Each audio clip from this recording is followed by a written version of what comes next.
What gives something a soul? I quickly found myself asking this question after acquiring an Aibo, Sony's artificial intelligent robot from 2000.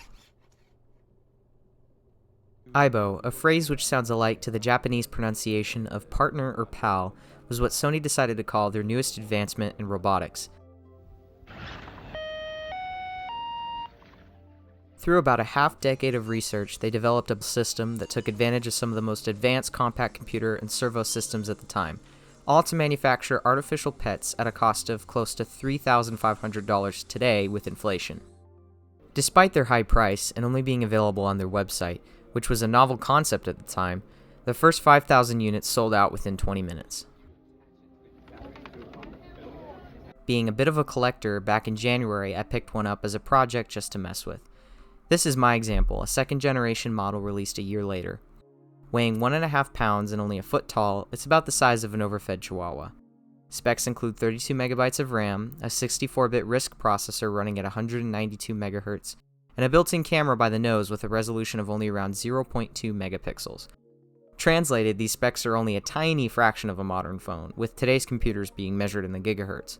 But despite its paltry computing power, it's managed to stay relevant in a way no other similarly spec computer has, and that seems to be through its emotional staying power for those who own one.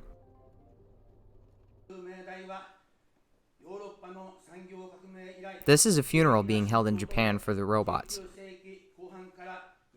with parts being out of production since Sony canceled their robotics division in 2006. Replacements can only be salvaged from other robots. But those who grew up with them over such a long period of time can't simply let them go. The Japanese culture, they feel one by one has a heart. Like this, they sing. This is the point. It's a sobering fact, true with all technology, as despite not being biologically formed in a way that allows them to truly die, when part supplies dry up and components are irreversibly damaged, there's no going back for most of these metal companions. But some are determined to slow the bleeding. When I got my example in untested condition from eBay, I quickly found out about a common problem most of these models suffer from: droopy head syndrome, or an issue where the clutches and the head servos go bad and prevent them from being able to hold the head's weight. With part support now long gone, I was on my own, but not for long. Come to find out, there's an entire community that still supports these over 20 years on. I discovered Aibo Clinic, a US-based repair shop that not only repaired commonly broken components, but manufactured their own parts like clutches better than the originals they replace. In the end, I even built my own battery from scratch using tutorials from other users online, truly bringing it back from the dead.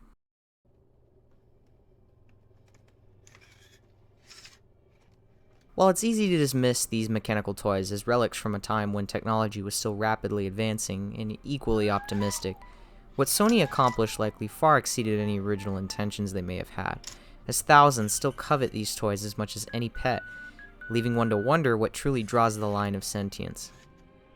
Is it cognition, or are emotional attachments that give something its soul?